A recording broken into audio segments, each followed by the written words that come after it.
இங்கே ஃபங்க்ஷனுக்கு முத்து வரலன்னு எல்லாரும் வெயிட் பண்ணிட்டு இருக்க நேரத்தில் கடைசி நேரத்தில் முத்து ஒரு பெரிய சர்ப்ரைஸோட வந்து நிற்கிறாங்க. அது யாருன்னு பார்த்தா எங்கள் பாட்டியோட, அதுவும் பாட்டியோட சின்ன வயசுலேருந்து ஒன்றா இருந்த ரெண்டு தோழிகளை கூட்டிகிட்டு வராங்க.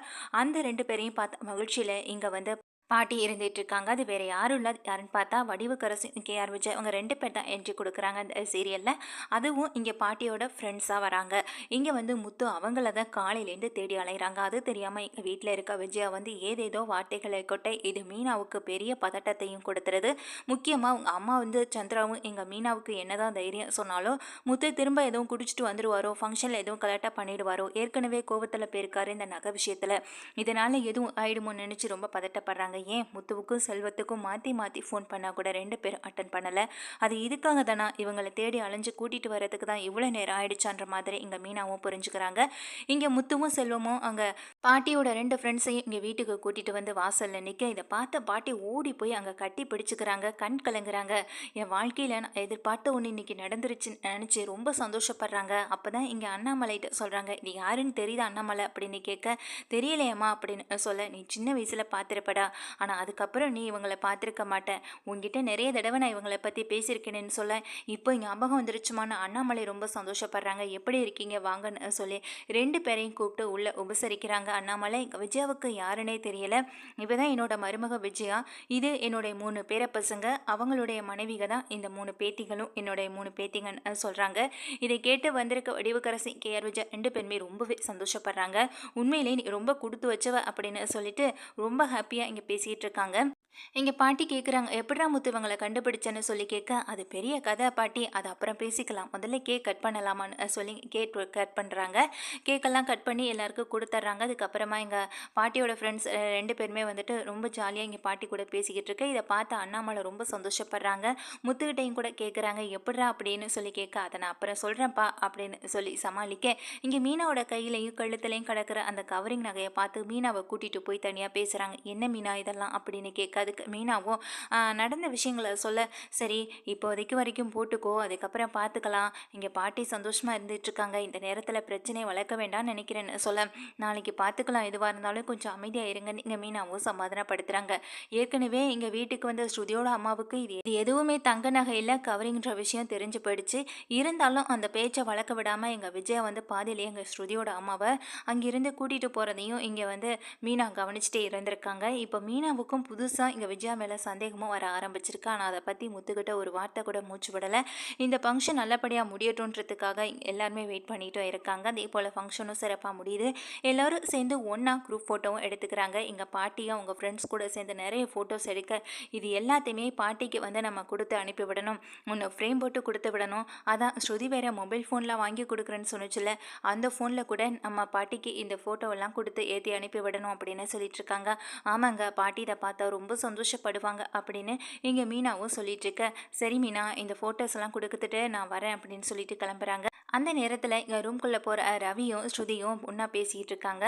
அப்போது ஸ்ருதிகிட்ட ரவி கேட்குறாங்க, உங்கள் அம்மா எதுக்கு வந்ததும் வராதுமா இங்கே மீனா அண்ணி கழுத்தில் கிடக்கிற நகையை பார்த்து எதுக்கு கவரிங் நகைன்னு சொல்லி பேசணும், ஏற்கனவே நகை பிரச்சனையால் நடந்த பிரச்சனையெல்லாம் உனக்கு தெரியும்ல ஸ்ருதின்னு சொல்ல, எங்கள் அம்மா யதார்த்தமாக தான் கேட்டாங்க, நீ எதுக்கு இதை இவ்வளோ பெரிய இஷ்யூ ஆக்குற ரவி, அதுவும் இந்த ஃபங்க்ஷன் அப்போ அப்படின்னு சொல்ல, நான் இதை பெரிய இஷ்யூ ஆக்கலை, அவங்கனால எதுவும் பிரச்சனை வந்துருமோன்றதுக்காக தான் சொன்னேன் அப்படின்னு சொல்ல, அப்போது எங்கள் அம்மா தான் பிரச்சனை பண்ணுறாங்களா, உங்கள் அம்மா எந்த பிரச்சனையும் பண்ணுறது இல்லையான்னு சொல்ல, ஏன் நான் அப்படி சொல்லவில்ல, உங்கள் அம்மாவால் இது நாள் வரைக்கும் எத்தனை பிரச்சனை நடந்திருக்கு, அதுவும் அன்னிக்கும் அண்ணனுக்கும் இதனால் எவ்வளோ கவலைப்பட்டிருக்காங்கன்னு சொல்ல, உங்கள் அண்ணனும் அண்ணியும் எங்கள் அம்மா பண்ணுற பிரச்சனையால் தான் கவலையாக இருக்காங்க, அப்போ இந்த வீட்டில் உங்கள் அம்மா பண்ணுற பிரச்சனையால் கவலை இல்லை அப்படி தானேன்னு சொல்ல, நான் அப்படியெல்லாம் சொல்லவில்லை ஸ்ருதி, எங்கள் அம்மா பிரச்சனை பண்ணுறாங்க தான், நான் இல்லைன்னு சொல்லலை, ஆனால் அதை விட ஒரு பெரிய ஆபத்தே உங்கள் அம்மா தான் அப்படின்னு நேரடியாகவே சொல்லிடுறாங்க.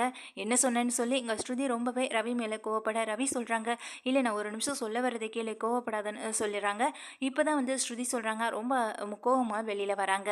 இங்கே ஆல்ரெடி ஃபங்க்ஷன்லாம் முடிஞ்சு எல்லாருமே வீட்டுக்கும் போயிடுறாங்க. நேரம் பார்த்து இங்கே முத்துவும் வந்துட்டு எங்கள் பாட்டியோட ஃப்ரெண்ட்ஸ் கூட சேர்ந்து எடுத்த ஃபோட்டோஸ்லாம் பிரிண்ட் போட்டு எடுத்துகிட்டு வரணும்னு அவங்களும் வெளியில் போக, இங்கே தான் இப்போ இந்த பிரச்சனை ரவிக்கும் ஸ்ருதிக்கும் இடையில ஏற்படுது. உங்கள் அம்மா பேசுனது தப்புன்னு சொல்லி இவங்க கேட்க, உங்கள் அம்மா இது நாள் வரைக்கும் மீனாவை கஷ்டப்படுத்தினதே கிடையாதா, எங்கள் அம்மா மட்டும் தான் கஷ்டப்படுத்துகிறாங்களான்னு சொல்லி இவங்க கேட்க, இப்போ இந்த பிரச்சனை பெரிய அளவில் முட்டிக்குது. இதனால் ஸ்ருதி ரொம்ப கோவமாக ரூம்லேருந்து கிளம்பி வெளியிலையும் வராங்க. வெளியில் வரவங்க இங்கே ஒன்று அழ ஆரம்பிச்சிடுறாங்க. ஹாலில் உட்காந்து, என்னம்மா என்ன ஆச்சு, நீ எல்லாரும் பதட்டப்பட்டீங்க ஸ்ருதிகிட்ட கேட்க, அது ஒன்றும் இல்லை இல்லை ஆண்டி அப்படிங்கிறாங்க. உடனே எங்கள் ரவியை கூப்பிடுறாங்க. என்னடா என்ன சொன்ன ஸ்ருதின்னு எங்கள் விஜயா கோவப்பட்டு கேட்க, நான் ஒன்றுமே சொல்லலம்மா அப்படின்னு சொல்லிட்டு, என்ன ஸ்ருதி எதுக்கு இப்படி ட்ராமா பண்ணிகிட்டு இருக்க இங்கே வந்து உட்காந்துன்னு சொல்ல, நான் ட்ராமா பண்ணுறேன் நான் உனக்கு, நான் ட்ராமா பண்ணுற மாதிரி தெரியுதா அப்படின்னு சொல்லி எங்கள் ஸ்ருதியும் கேட்குறாங்க. என்னாச்சு அப்படின்னு எங்கள் ரோஹிணி மனோஜ்னு எல்லாருமே எங்கள் ஸ்ருதிகிட்ட கேள்வி கேட்க, மீனாவும் பக்கத்தில் வந்து நிற்கிறாங்க. அப்போ தான் இங்கே வந்து ஸ்ருதியை சொல்கிறாங்க, இப்போ தான் மம்மி கால் பண்ணாங்க கொஞ்ச நேரத்துக்கு முன்னாடின்னு சொன்ன உடனே ரவிக்கு ஒன்றுமே புரியலை. என்ன நடக்காத ஒன்று நடந்த மாதிரி சொல்கிறா, இவங்க அம்மா எப்போ கால் பண்ணாங்க, இவ்வளோ நேரம் என் கூடையில் பேசிக்கிட்டு இருந்தா அப்படின்னு நினச்சி ரொம்ப அதிர்ச்சியாக நின்றுட்டுருக்காங்க. அப்போ தான் ஸ்ருதி சொல்கிறாங்க, அம்மா இப்போ கொஞ்ச நேரத்துக்கு முன்னாடி தான் கால் பண்ணாங்க அங்கிள். அப்போ என்ன ஆச்சு தெரியுமா, வீட்டில் அப்பாவுக்கு பெரிய பிரச்சனையே வந்துடுச்சு. அதாவது அப்பாவோட சொத்து, பிஸ்னஸ் இது எல்லாமே லாஸ் ஆகிடுச்சு. இதனால் அவரோட எல்லா சொத்துக்களையும் இப்போ முடக்கிட்டாங்க. இனிமேல் அது திரும்ப வரப்போகிறதே கிடையாது. இப்போ அப்பா ரொம்ப கவலையில் இருக்காங்கன்னு சொல்ல, இதை கேட்ட அண்ணாமலை, என்னம்மா சொல்கிற, என்ன பிரச்சனை அப்படின்னு சொல்லி கேட்குறாங்க. அப்பாவோட பிஸ்னஸ் பார்ட்னர்ஸ் எல்லாருமே இப்போ அப்பாவுக்கு எதிராக திரும்பிட்டாங்க. தேவையில்லாத சொத்துக்களை சேர்த்து வச்சுருக்காங்க. இப்போ அதனால் பிரச்சனை ஏற்பட்டு அவங்க ஃப்ரெண்ட்ஸுக்குள்ளே பிரச்சனை வந்ததுனால இப்போ அவங்க போலீஸ் ஸ்டேஷன் வரைக்கும் கொண்டு போயிட்டாங்க. இப்போ அந்த சொத்துக்கள் எல்லாத்தையுமே வந்துட்டு சிபிசிஐடி ஆஃபீஸர் வந்துட்டு இங்கே வருமான வரிச்சோதை மூலமாக அதெல்லாம் எடுத்துட்டும் போயிட்டாங்க. கணக்கில் சேராத சொத்து வழக்குன்னு சொல்லி இருக்கிற மொத்த சொத்தையுமே அவங்க எடுத்துகிட்டு போயிட்டாங்க. இப்போ அப்பா சம்பாதிச்சதுன்னு மட்டும்தான் அந்த வீடு மட்டும்தான் அவங்களுக்குன்னு இருக்குது, வேறு எதுவுமே இல்லை அப்படின்னு சொல்லி அழுகிறாங்க. இதை கேட்டு எங்கள் விஜயாவுக்கு பயங்கரமான டென்ஷன் ஆகுது. டே என்னடா சொல்கிறா இவ அப்படின்னு கேட்க, எனக்குமே என்னன்னு தெரியலையம்மா, என்ன ஸ்ருதி சொல்கிற அப்படின்னு கேட்குறாங்க. ரவிக்கு கூட இந்த விஷயம் தெரியாது அப்படின்னு சொல்லிட்டு எங்க திரும்பவும் அழுக. இப்போ தானே உங்கள் அம்மா வந்துட்டு போனாங்க, அதை பற்றி எதையுமே சொல்லலையேன்னு எங்கள் விஜயா கேட்குறாங்க. இல்லை ஆண்டி, அம்மாவுக்கு கூட இந்த விஷயம் தெரியாது. இப்போ வீட்டுக்கு போனதுக்கு அப்புறம் தானே அம்மாவுக்கே தெரியும். இப்போ அம்மாவும் அப்பாவும் கால் பண்ணி விஷயத்த சொன்னதுக்கு அப்புறம் தானே எனக்கே தெரியும் அப்படின்னு சொல்ல, அப்போ என்னம்மா சொல்கிற, அப்போ உங்ககிட்ட இந்த சொத்து முழுக்க போயிடுச்சான்னு சொல்ல, ஆமா ஆண்டி, இப்போ வீடுன்னு மட்டும்தான் இருக்குது எங்களுக்குன்னு அப்படின்னு சொல்கிறாங்க. இதை கேட்ட எங்கள் ரோஹிணி மனோஜ்லேருந்து எல்லாரும் அதிர்ந்து போய் நிற்க, அண்ணாமலை அப்படியே உட்காந்துருக்காங்க. எங்கள் பாட்டி கேட்குறாங்க, என்னதான் பிரச்சனைன்னு சொல்ல, அதை இப்போ சொன்னாலும் புரியாது பாட்டி உங்களுக்குன்னு சொல்லிட்டு திரும்ப அழுக ஆரம்பிக்கிறாங்க. அப்போ விஜய் கேட்குறாங்க எங்கள் ஸ்ருதி கிட்ட, அப்போது மொத்த சொத்தும் போயிடுச்சு அவனை விட்டுன்னு திரும்ப திரும்ப அந்த சொத்தை பற்றியே கேட்க, ஆமாம் ஆண்டி, நான் தான் எத்தனை தடவை சொல்கிறேன், இப்போ எந்த சொத்துமே எங்ககிட்ட இல்லை அப்படின்னு சொல்கிறாங்க. என்னம்மா சொல்கிற, அப்போ நீயும் இந்த மீனா மாதிரி ஆயிட்டியா அப்படின்னு கேட்க, இதை பார்த்துட்டு இருந்த ஸ்ருதி அப்படியே திரும்பவும் கீழே குனிஞ்சுக்கிட்டு தலையை கீழே போட்டு அழுக ஆரம்பிக்க, எந்த நேரத்தில் என்ன பேசுறதுன்னு கூட உனக்கு தெரியாதா விஜயான்னு எங்கள் பாட்டியும் கேள்வி கேட்குறாங்க. அப்போ உடனே ரவி சொல்கிறாங்க, சரி வா ஸ்ருதி, இப்படி அழுதுகிட்டேன்டா என்னாக போகுது, என்கிட்ட நீ ஒரு வார்த்தை சொல்லியிருக்கலாம்ல, இவ்வளோ நேரம் இதை பற்றி பேசாமல் வேறு எதையோ பேசிக்கிட்டு இருந்தியே அப்படின்னு ரவியும் கேட்குறாங்க. அது இல்லை ரவி அப்படின்னு எழுத்துட்ருக்காங்க. சரி வா, எனக்கு ரொம்பவும் டயர்டாக வேற இருக்குது, தலையெல்லாம் ரொம்ப வலிக்குது, அழுது அழுது எனக்கு கொஞ்சம் தலையை பிடிச்சு விடுறியா அப்படின்னு கேட்க, என்னம்மா பழக்கம் இது, அன்னைக்கு பார்த்தா காலை பிடிச்சு விடுன்னு சொல்கிறேன், இன்னைக்கு பார்த்தா தலையை பிடிச்சு விடுன்னு சொல்கிறேன் அப்படின்னு கேட்குறாங்க விஜயா. என்ன ஆண்டி, எதுக்காக இப்படி என்கிட்ட டென்ஷன் ஆகுறீங்க அப்படின்னு சொல்ல, இந்த வீட்டில் எந்த பழக்கம் இந்த மாதிரி யாருக்கும் இருந்தது கிடையாது. அன்னைக்கு என்னடானா நீ என்னடானா படுத்துக்கிட்டா உன் காலை எடுத்து வச்சு தூக்கி பிடிச்சிட்ருக்கான், நீ என்னடானா ஜம்முன்னு படுத்திருக்க, இதெல்லாம் எங்கேயாவது நடக்குமா, இந்த மாதிரி கூத்து எங்கேயாவது நடந்திருக்கா அப்படின்னு சொல்லி கேட்குறாங்க. என்னம்மா எதை பற்றி பேசிக்கிட்டு இருக்கீங்க நீங்கள் அப்படின்னு சொல்ல, பின்ன என்னடா இவ என்னமோ பெரிய பணக்கார வீட்டு பொண்ணுன்னு நினச்சி தான் இவளை தூக்கி வச்சு கொண்டாடிட்டு இருந்தேன், இப்போ என்னடானா இவளுக்குன்னு எந்த ஒரு சொத்துமே இல்லைன்னு தெரிஞ்சு போச்சு, எல்லாத்தையும் இவங்க அப்பன் லாஸ் பண்ணிட்டார் போல, இப்போது இவளுக்கு பின்னாடின்னு எதுவுமே இல்லை, அப்படி இருக்கப்போ இவ செய்கிறத இவ சொல்கிறது எல்லாத்தையும் நீ கேட்டு நடந்துக்கணுமா என்ன அப்படின்னு சொல்லி கேட்குறாங்க. ஆண்டே கொஞ்சம் மரியாதையாக பேசுங்க அப்படின்னு எங்கள் விஜயா சொல்ல, உனக்கு இது நாள் வரைக்கும் நான் கொடுத்த மரியாதையே போதுமா அப்படின்னு சொல்கிறாங்க. இது கேட்ட எங்கள் உடனே அண்ணாமலையும் பாட்டியும் சொல்கிறாங்க, என்ன விஜயா பணம் இருந்தால் தூக்கி வச்சு கொண்டாடுற, அந்த பணம் அந்த பொண்ணுகிட்ட இல்லைன்னு தெரிஞ்சோடனே இப்படி மேலேண்டி கீழே டக்குன்னு கீழே தூக்கி போட்டியே அப்படின்னு கேட்குறாங்க. நான் அப்படித்தான், என் பசங்க வாழ்க்கை நல்லா இருக்கணும்னு நினச்சேன், அப்படினால தான் இந்த பொண்ணை கல்யாணம் பண்ணிட்டு வந்ததுனால நானும் ஏற்றுக்கிட்டேன், இப்போ என்னடானா இவனுக்குன்னு எந்த ஒரு சொத்தும் எதுவுமே வந்து சேர போகிறது கிடையாது, கடைசியில் பார்த்தா ரோஹிணியும் மனோஜ் மட்டும்தான் நல்லா இருப்பாங்க போல அப்படின்னு சொல்கிறாங்க. இங்கே ரோஹிணிக்கு தானே தெரியும் தாங்கிட்டேன் ஒன்றும் இல்லை அப்படின்ற விஷயம், அவங்க திரு திருன்னு முழிச்சிட்டு நின்றுட்டுருக்காங்க. கடைசியில் ரோஹிணி மட்டும்தான் நான் நினச்ச மாதிரி நான் கொண்டு வந்த மருமக, அதனால தான் அவள் இப்படி இருந்துகிட்ருக்கா, இங்கே மீனாவாக பார்த்து கல்யாணம் பண்ணி வச்சால அதான் இப்படி ஆயிடுச்சு, என்னமோ மீனா கல்யாணம் பண்ணி வச்சா அந்த குடும்பம் நல்லாயிருக்கும் அப்படி இப்படி சொன்னீங்க, இப்போ என்னாச்சுன்னு பாருங்க அப்படின்னு சொல்லி இங்கே வந்து பாட்டிகிட்ட கேள்வி கேட்குறாங்க. மீனா அதுக்காக எதுவுமே பேசாமல் இல்லை, எங்கள் விஜயாட்ட கேட்குறாங்க, என்ன அதை சொல்கிறீங்க, அன்னைக்கு என்னமோ நான் கூட்டிகிட்டு வந்த மருமகன்னு சொன்னீங்க, சொத்து இருக்கும்போது மட்டும் இப்போ ஸ்ருதியை விட்டு சொத்து எல்லாமே போயிடுச்சுன்னு சொன்ன உடனே இதுக்கு நான் தான் காரணம்னு தூக்கி பழி ஏன் மேலே போடுறீங்க அப்படின்னு கேட்குறாங்க. இங்கே மீனா கேட்குறது நியாயம் தானே, இதுக்கு பதில் சொல்லு விஜயான்னு எங்கள் அண்ணாமலை கேட்டாலும் இது எதுவுமே நடக்காத போல் நின்றுட்டுருக்காங்க எங்கள் விஜயா. இங்கே வந்து உடனே ஸ்ருதி சொல்கிறாங்க விஜயா கிட்ட, ஆண்டி என்னை மீனா போல் என்னைக்கும் நினைக்காதீங்க அப்படின்னு சொல்ல, இங்கே பாருமா, நீ இத்தனை நாளாக இந்த வீட்டில் எவ்வளவோ சொகுசு வாழ்க்கை மாதிரி வாழ்ந்துட்டு இருந்திருக்கலாம். ஆனால் இதுக்கப்புறமும் நீ அதே மாதிரி இருக்கணும்னு நினைக்காத. இங்கே ரவியை தேவையில்லாமல் தொந்தரவு பண்ணிக்கிட்டு இருக்காத. உன்னோட வேலை டப்பிங் பண்ணுறதா அதை மட்டும் பாரு. அதையும் தவிர்த்து இந்த வீட்டில் வேறு ஏதாவது சின்ன சின்ன வேலைகள் இருந்தாலும் பாரு இனிமே அப்படின்னு சொல்கிறாங்க. இதை கேட்டதுமே எங்கள் ஸ்ருதி, சபாஷ், நீங்கள் இப்படி தான் பேசுவீங்கன்னு எனக்கு நல்லா தெரியும் ஆண்டி அப்படின்னு சொல்ல, இதை கேட்ட எங்கள் விஜய் அதிர்ந்து போய் நிற்கிறாங்க. என்ன நீ என்னை எதிர்த்து பேசுகிறதே உனக்கு வேலையாக போயிடுச்சு. இத்தனை நாளாக ஏதோ பொறுமையாக இருந்துட்டேன், இதுக்கப்புறம் பொறுமையாக இருப்பேன்னு மட்டும் நினைக்காத ஸ்ருதி அப்படின்னு சொல்கிறாங்க. இப்போ ஸ்ருதி சொல்கிறாங்க அதுக்கு, இங்கே பாருங்க ஆண்டி, நீங்கள் நினைக்கிற மாதிரியான பொண்ணு நான் கிடையாது. நீங்கள் எவ்வளவுதான் குட்ட குட்ட குனிஞ்சிட்டே போவாங்க இங்கே மீனா. ஆனால் மீனா மாதிரி என்றைக்கும் நான் இருக்க மாட்டேன்.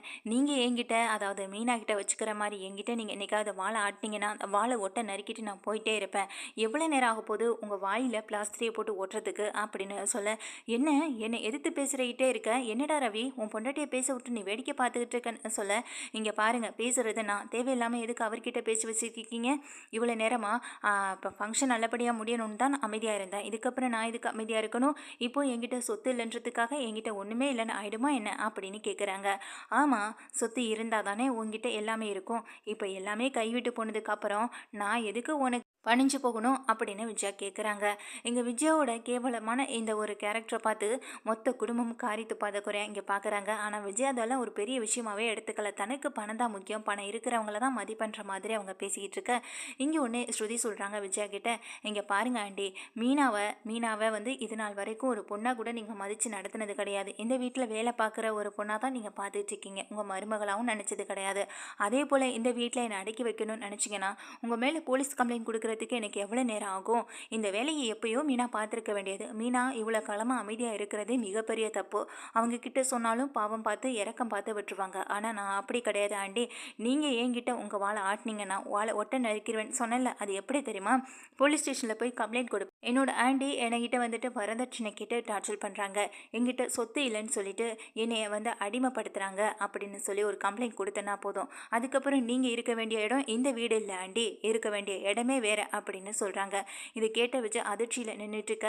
இங்கே ஒன்று ரவியை பார்க்குறாங்க. பார்த்தில ரவி, இவ்வளோ நேரம் என்கிட்ட என்னெல்லாம் சொல்லி சண்டை போட்டேன்.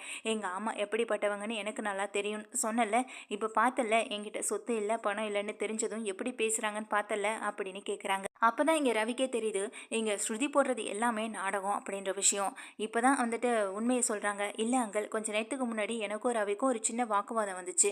அப்போ தான் சொன்னேன், இங்கே மீனாவுக்கு பிரச்சனை வர்றது எங்கள் அம்மாவாலையா உங்கள் அம்மாவாலையான்னு சொல்லி தான் ஒரு பிரச்சனை வந்தது. நான் சொன்னேன், அவன் வந்து ஏற்றுக்கலை. எங்கள் அம்மாவால் பிரச்சனை வருதுன்னு அவன் சொன்னான். இல்லை, இந்த வீட்டில் இருக்க ஆண்டியால் தான் பிரச்சனை வருதுன்னு நான் சொன்னேன். ஆனால் கடைசியில் அப்போ தான் அவன் அம்மா பற்றி சொன்னான். உன்கிட்ட அம்மா ஒரு நாள் இப்படி நடந்துக்கிட்ட இல்லைல்ல, பின்ன எதுக்காக நீ அவங்கள பற்றி இப்படி தரக்குறைவாக பேசுகிறேன்னு என்கிட்ட கேட்டாங்க. என்கிட்ட காசு பணம் இருக்கிறதுனால தானே என்னை வசதி இவ்வளோ உயர்வாக வச்சு தூக்கி பேசிக்கிட்டு இருக்காங்க. அந்த பணம் காசு என்கிட்ட இல்லைன்னா ஆண்டி என்கிட்ட எப்படி நடந்துப்பாங்கன்றத ஒரு டெமோ காட்டணும் அப்படின்றதுக்காக தான் நான் இப்படி பொய் சொன்னாங்கன்னு சொல்கிறாங்க. இதை கேட்ட அண்ணாமலை அதிர்ந்து போக, என்னம்மா சொல்கிற, எது இதில் விளையாடுறதுன்னு தெரியலையான்னு சொல்லி கேட்க, இல்லை அங்கிள், நான் விளையாட்டாக செஞ்சாலும் பேசினது எல்லாமே உண்மைதான் அங்கிள். என்கிட்ட இது மாதிரி இனிமேல் வச்சுக்க மாட்டாங்கல்ல. அன்னைக்கு கூட அதிகாரமாக வந்து பேசினாங்க, எதுக்கு காலமிக்க விடுறான் ரவின்னு சொல்லிட்டு. ஏன் ரவி எனக்கு காலமிக்க விடுறான், இதில் அவங்களுக்கு என்ன அப்படின்னு சொல்லி கேட்குறாங்க. அன்னைக்கே சொன்னல விஜயா, அது புருஷன் பொட்டாட்டிக்குள்ளே இருக்கிற தனிப்பட்ட விஷயம், அதில் நீ தலையிடக்கூடாதுன்னு. இன்னைக்கு பார்த்தல அந்த பிள்ளை கேள்வி கேட்குதுல, அதுக்கு பதில் சொல்லு அப்படின்னு கேட்குறாங்க. இதுக்கு விஜயா வாய மூடிட்டு நிற்க, அப்போது உனக்கு சொத்து பத்தெல்லாம் இருக்காமா, அப்போ எல்லாமே வந்துட்டு உன் கையை விட்டு போகலன்னு சொல்ல, அந்த சொத்து இருந்தாலும் இல்லைனாலும் நான் அதில் பங்குனுக்கு ஒன்றுமே போய் கேட்க போகிறதில்ல. கடைசியில் அது அனாதை இல்லத்துக்கே போனாலும் நான் கவலைப்பட போகிறதும் கிடையாது. ஏன்னா எனக்கு ரவி தான் மிகப்பெரிய சொத்து. ரவி சம்பாதிக்கிற சம்பாத்தியத்தில் தான் நானும் ரவியும் குடும்பமே நடத்த போகிறோம். இப்போ நானும் வேலைக்கு போகிறேன், ரவியும் வேலைக்கு போகிறான். இதையும் தாண்டி எங்களுக்கு வேறு எந்த காசு பணமோ தேவையில்லைன்னு சொல்ல, இங்கே பாட்டி சொல்கிறாங்க, ஸ்ருதி நீ இப்படி பேசினா தான் ஸ்ருதி இவளுக்கெல்லாம் உரைக்கும். இது நாள் வரைக்கும் கொடுக்காத ஒரு தர்ம அடியை தான் நீ கொடுத்துருக்கன்னு சொல்லி இங்கே பாட்டி வந்துட்டு ஸ்ருதியை பாராட்டுறாங்க. அதே நேரம் மீனாவை பார்த்து சொல்கிறாங்க, மீனா, இதுவே நான் உங்கள் இடத்துல இருந்திருந்தேன்னா இப்போ நடந்திருக்க இந்த விஷயம் என்றைக்கும் நடந்திருக்கும். எனக்கு ஒரு வேளை கல்யாணம் ஆகிட்டு வந்திருந்து இந்த மாதிரி நடந்துருந்துச்சுன்னா 2-3 நாளையே என்னுடைய உண்மையான கேரக்டர் என்னென்னு நான் காட்டியிருப்பேன். ஆனால் நீங்கள் ஏன் இவ்வளோ அமைதியாக போகிறீங்கன்றதான் எனக்கு இன்னமும் புரியலைன்னு சொல்லி எங்கள் ஸ்ருதி வந்து மீனாட்ட பேச, மீனா வந்துட்டு குடும்பத்தில் ஒற்றுமையாக இருக்கணும், குடும்பத்தில் யார் மனசும் சங்கடப்படக்கூடாதுன்றதுக்காக தான் அமைதியாக போகிறேனே தவிர அவங்களுக்கு அடங்கி போகிறதா அர்த்தம் இல்லைன்னு சொல்லிட்டு இங்கே மீனாவும் உள்ளே போக இதை கேட்டுட்டு இருந்த ஸ்ருதி உடனே இங்கே விஜயா பார்த்து சொல்கிறாங்க, பார்த்தீங்களா ஆண்டி, நீங்கள் என்ன தான் இங்கே மீனாவை கொடுமைப்படுத்தினாலும் அவங்க இந்த குடும்ப ஒற்றுமைக்காக மட்டும்தான் அமைதியாக இருக்காங்களே தவிர நீங்கள் பேசுகிற பேச்சுக்கு அடங்கி போகிறது அவங்களோட எண்ணம் கிடையாது அப்படின்னு சொல்கிறாங்க. இங்கே விஜயா வந்து ரொம்ப அதிர்ந்து போய் நின்றுகிட்டு இருக்க இங்கே ரோஹிணிக்கும் மனோஜுக்கும் மிகப்பெரிய தர்ம அடியாக இருக்குது. இந்த ஸ்ருதி இப்படி ஒரு நாடகத்தை போட்டு எல்லாரும் ஏமாத்திட்டாலே அப்படின்னு நினச்சிட்டு இருக்காங்க. அதே நேரம் எங்கள் ரவியை பார்த்து, புரிஞ்சதில்ல ரவி, இப்போனாலும் உங்கள் அம்மாவை பார்த்து அப்படின்னு சொல்ல, அம்மா மீனா அண்ணிகிட்ட எப்படி நடந்துக்கிறாங்க, உங்ககிட்ட எப்படி நடந்துக்கிறாங்கன்றது எனக்கு தெரியும். ஆனால் அதுவே உங்ககிட்ட பணம் இல்லைன்னா இப்படியெல்லாம் நடந்துப்பாங்கன்னு நான் நினச்சி கூட பார்க்கலன்னு சொல்லி இங்கே தன்னுடைய அம்மாவை காரி துப்பாத குறைய ரவியும் பேசிட்டு போக, இது விஜயாவுக்கு பயங்கரமான ஒரு நெருக்கடியாகவும் அதே நேரம் பலத்த அவமானமும் இருக்குது. இனிமேல் யார் முஞ்சில் எப்படி முழிப்பேன்ற மாதிரி இங்கே வந்து விஜயாவும் நின்றுட்டுருக்காங்க. அண்ணாமலை என்ன சொன்னாலும் கேட்காத விஜயாவுக்கு இந்த ஸ்ருதி மூலமாக கிடைச்ச மிகப்பெரிய அடி அவங்க வாழ்க்கையில் மறக்க கூட மாட்டாங்க.